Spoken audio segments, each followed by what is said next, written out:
వాళ్ళని తీసేస్తారు.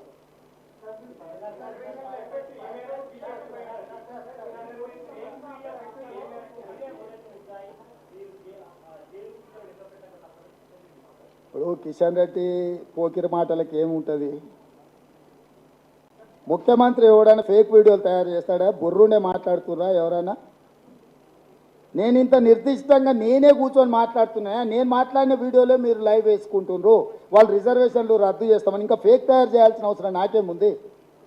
ఏమన్నా అంటే కొంచెం కామన్ సెన్స్ లాజిక్ అప్లై చేయండి. నేను ఓపెన్గా ప్రెస్ మీట్ పెట్టి బహిరంగ సభలల్లో yes Bharatiya Janata party RS రిజర్వేషన్లు రద్దు చేస్తుందని నేను చెప్తున్నాను. ఇంకా మళ్ళీ ఫేక్ వీడియో ఎందుకే?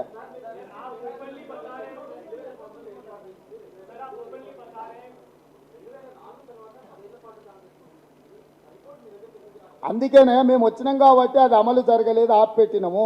మేము వచ్చినాం కాబట్టి రిజర్వేషన్లు రద్దు కాలేదు. 2004లో నిజంగానే బీజేపీ గవర్నమెంట్ మళ్ళీ వచ్చినుంటే ఇవన్నీ వ్యవహారాలు చేసేటోళ్ళు. ఈయన వచ్చిన తర్వాత చాలా విషయాలు చేసిండు. ఇప్పుడు అందుకే ఎప్పుడు కూడా బీజేపీ కానీ జనతా పార్టీ కానీ ఎందుకు చేయలేదంటే వాళ్ళకి ఏ రోజు కూడా అబ్సల్యూట్ మెజారిటీ లేదు. కూటంల కుంపటిలో వాళ్ళకి చేయడానికి అవకాశం రాలే. ఈరోజు 400 సీట్లు వస్తే చేసేద్దామని 8 రాష్ట్రాలలో రాష్ట్ర ప్రభుత్వాలను కూల్చేసి వాళ్ళ ప్రభుత్వాలను ఏర్పాటు చేసుకున్నారు.